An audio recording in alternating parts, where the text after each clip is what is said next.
En maltais, le nom de ce lieu, Marsaxlokk, signifie la baie sous le vent. Et justement, aujourd'hui, la tramontane souffle sur ce port de pêche, l'un des plus anciens de l'archipel de Malte. Joseph Attard est l'un des rares marins en mer ce matin. Au fil des saisons, il pêche dans la Méditerranée des calamars, des poulpes, du thon, de l'espadon et des mérous. Dans sa famille, ils sont tous ici des travailleurs de la mer, de père en fils. Marsaxlokk est un très bel endroit. Je n'irai nulle part ailleurs. Je suis toujours ici car c'est l'endroit idéal pour pêcher. Pour vivre de ma passion et de mon métier, ici je ressens quelque chose de spécial qui m'accompagne tous les jours. Le trésor de Marsaxlokk, ce sont ces loutous multicolores. 74 barques traditionnelles en bois qui traversent le temps. Ça, c'est un loutous fabriqué à Malte. Ce bateau est très solide en mer. Il est peint avec des couleurs traditionnelles, bleu, rouge, blanc et brun cannelle.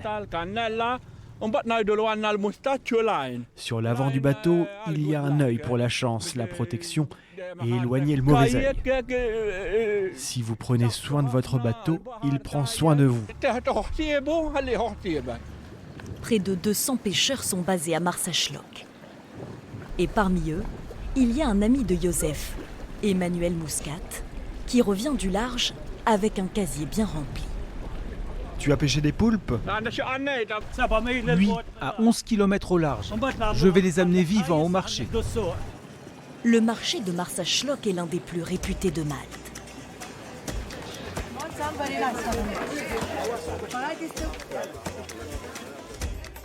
Dorades, poulpes, calamars, sèches, thon. Tous les dimanches matins, les Maltais viennent de tout le pays pour acheter ici du poisson frais.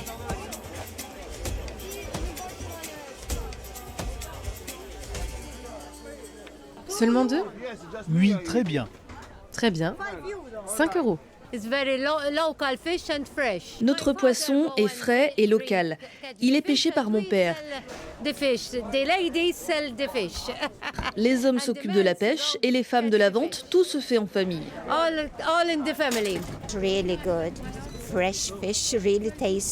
Le poisson ici est vraiment très bon. Il est plus frais ici qu'ailleurs car la plupart des habitants de Marsaxlokk sont des pêcheurs. C'est ce qui fait qu'on voit à ce marché des gens venus de tout le pays, même de l'île voisine de Gozo. J'ai acheté de l'arouate. Je vais les faire griller, mais on peut aussi se faire une soupe de poisson. La soupe de poisson, l'aliota, c'est justement la spécialité de Victor Aquilina. Chaque jour, Victor cuisine ce plat traditionnel pour les clients de son restaurant de spécialité maltaise. Il fait cuire lentement à feu doux des poissons qu'il intègre ensuite dans une préparation à base d'ail, d'oignons, d'huile d'olive, de tomates fraîches, de menthe et de persil. Une soupe savoureuse qui cuit pendant 3 heures et à laquelle il ajoute à la fin des petits morceaux de pommes de terre. C'est ma mère qui m'a enseigné la recette. Je n'ai pas fait une école de cuisine, je cuisine avec mon cœur et avec mes yeux. Pour accompagner la soupe de poisson servie en entrée, Victor prépare un bar et un vivano rouge de Malte. Avant de les faire cuire pendant 25 minutes à la vapeur, il ajoute une garniture méditerranéenne. Je mélange des tomates fraîches, de l'ail, de la menthe et du persil, puis je place cette garniture dans le ventre du poisson. Les Maltais, à 80% catholiques, sont nombreux à manger du poisson le vendredi, comme le veut la tradition chrétienne. J'adore les dorades lampuki grillées avec des tomates fraîches et des capres, c'est délicieux. Le poisson est tellement frais qu'en le mangeant, on a le goût de la mer en bouche. La ville de Marsaxlokk, qui compte près de 4000 habitants, serait l'un des plus vieux ports de Malte et aurait été fondé par les Phéniciens au IXe siècle avant Jésus-Christ. On ressent encore ici l'influence des civilisations romaines, byzantines, arabes, espagnoles, françaises et britanniques qui se sont succédés dans l'archipel maltais. Un petit pays situé entre l'Italie et la Tunisie qui n'a pas oublié son lien avec la mer.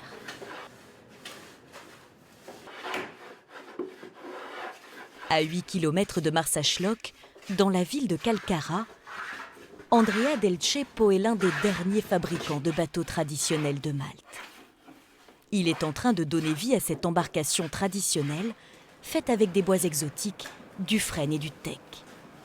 Il restaure aussi ce vieux Luzhu de 5 mètres de long et 2 mètres de large, comme son grand-père le lui a appris. Ces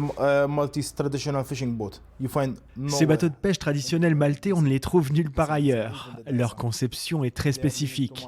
C'est comme les gondoles de Venise, c'est iconique. C'est pour ça que nous devons préserver notre patrimoine.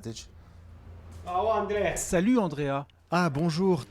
C'est Daniel Spiteri qui a commandé à Andrea cette toute nouvelle barque traditionnelle en bois avec laquelle il va transporter des touristes. Une manière de continuer à faire vivre un héritage et un savoir-faire fragile. Andrea va travailler plus de 3 mois pour donner vie à ce tout nouveau bateau en bois.